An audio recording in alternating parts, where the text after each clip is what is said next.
سلامونه ستړي مشئ وخت مو په خیر تاسې ته له زیرو نیوز 24 څخه د نن ورځې د مهمو خبرونو ټولګې ته ښه راغلاست یو. نن دوشنبه د 1415 هجري لمریز کال د اپریل 13 چې د 2026 زیږدیز کال د اپریل له شلمې سره برابره ده. تاسې ته له زیرو نیوز 24 څخه د هیواد مهم خبرونه وړاندې کوم، خو په سر کې د مهمو خبرونو سرټکي.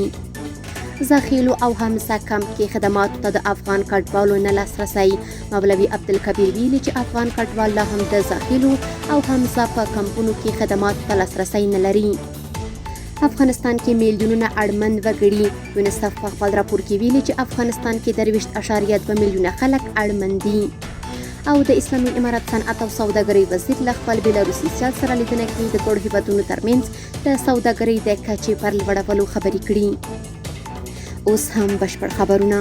مولوي عبدالکبیر ویلي چې افغان کډوال لا هم د ذخیرو او همسه په کمپونو کې خدماتو ته لاسرسی نه لري. د کډوالو او راستنېدونکو چارو وزارت د خبرپاڼې له مخې د افغانستان لپاره د ملګرو ملتونو د کډوالو عالی کمشنرۍ مشر عرفات جمال د یاد وزارت وزیر مولوي عبدالکبیر سره لیدنه کې ویلي چې د افغان کډوالو د ستونزو د حل نړیوال ګروپ مشرتابه د افغان راستنو شویو د ستونزو د حل په موخه د لا ډیرو مالي امکاناتو د جلب هڅې پیل کړي دي او په نږدې راتلونکي کې به افغانستان ته سفر وکړي. د نوموړي په وینا د ملګرو ملتونو پر مسؤلو ادارو سربیره نړیوالو بنسټونو د افغان کډوالو ستونزو ته د رسنۍ هڅې کوي او تمه ده چې د کډوالو په برخه کې د ملګرو ملتونو عالی کمشنر بهرام صالح هم په نږدې وخت کې د افغان راستنو شویو د وضعیت د ارزونې په موخه کابل ته سفر وکړي. جمال راستنو شویو ته د مرستو رسولو او کاري بوختیاوو ته په اشاره زیاته کړې چې په هرات او مزار شریف ښارونو کې د غالیو د اوبدلو دوه لویې کارخونې جوړې کړي چې سلګونو افغان راستنو شویو ته به پکې کاري فرصتونه برابر شي. بلور مولوي عبدالکبیر ویلي چې د ملګرو ملتونو د کډوالو د عالی کمشنرۍ لخوا مرسته شوې سلګونه خیمې لرې پرتو سیمو ته لیږل شوي او همدارنګه د کډوالو چارو وزارت لنډمهاله میشتغالو ته اړین توکي او امکانات استولي دي.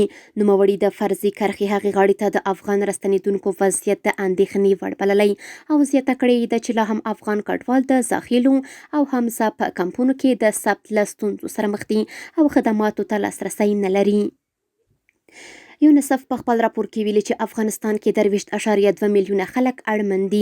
یونیسف د 2015 کال په خپل کلني راپور کې ویلي چې له 10 میلیونو څخه زیات خلک چې 15.6 میلیونه یې ماشومان دي د یونیسف تر ملاتړ لاندې روغتیايي مرکزونو له لارې لومړنیو روغتیايي خدمتونو ته لاسرسی موندلی دی. راپور کې راغلي چې 10 میلیونه ماشومان او میندې د تغذیې حیاتي وقایوي خدمتونه او توکي ترلاسه کړي. ترڅنګ یې 4 میلیونه ماشومان په ښوونځیو او ټولنو کې د زده کړو پروګرامونو او بیړنیو حالاتو کې د تدریس او زده کړې مواد ترلاسه کړي دي. راپور زیاته کړي چې 2.7 میلیونه خلک د بیړنیو اوبو، روغتیا ساتنې او حفظ الصحې خدمتونو ته لاسرسی موندلی دی.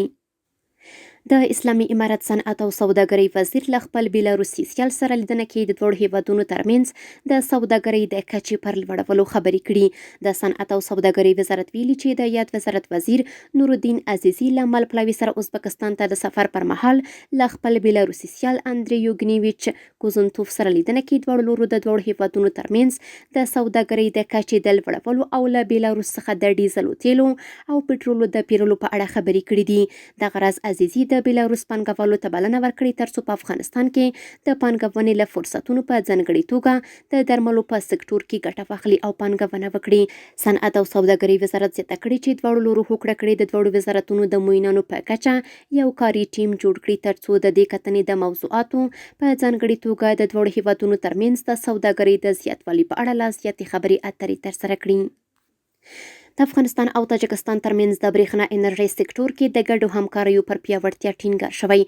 د افغانستان برېښنا شرکت عمومي اجرایوي مشر ملا عبدالحق همکار د تاجکستان په پلازمینه دوشنبه ښار کې د یاد هیواد د انرژۍ له وزیر د لیر جمعه سره برېښنا سکتور کې د همکاریو پر پیاوړتیا او د کاسا زر پروژې د پرمختګونو او ننګونو په اړه لیدنه او خبرې کړې دي. ملا عبدالحق همکار یادنسته کې د کاسا زر پروژې د چارو پر چټکتیا، د پروژې پلي کوونکو قراردادي شرکتونو د احتمالي ستونزو ستونزو پر حل او د تخنیکي همغږۍ پر پیاوړتیا ټینګار کړی.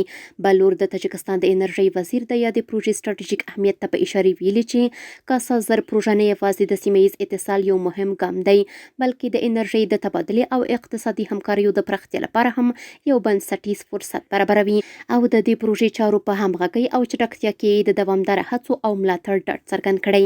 د یادونې وړ ده چې کاسا زر پروژه د مرکزي او جنوبي اسیا ترمنځ د برېښنا لیږد ګډو همکاریو پر لور مهمه پروژه ده چې عملي چارې یې په کور دننه د پام وړ پرمختګونه لري.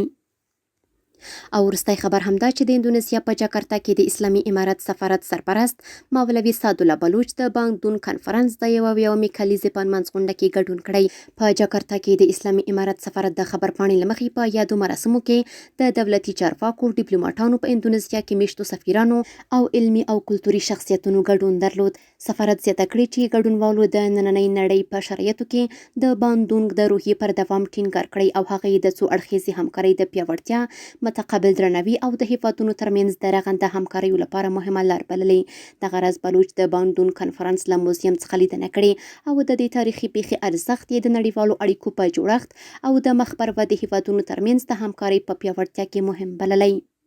کورني خبرونه هم دومره و. د بهرنیو او سپورټي خبرونو لپاره زموږ پاڼې وڅارئ په خپل رسنیو باندې فیسبوک، انسټاګرام، ایکس پخوانی ټویټر، یوټیوب او ټیک ټاک زموږ خبرونې خوښې او موږ تعقیب کړئ. ادرس یې 0 نیوز 24 تر سبنۍ خبرونې. د الله پامان.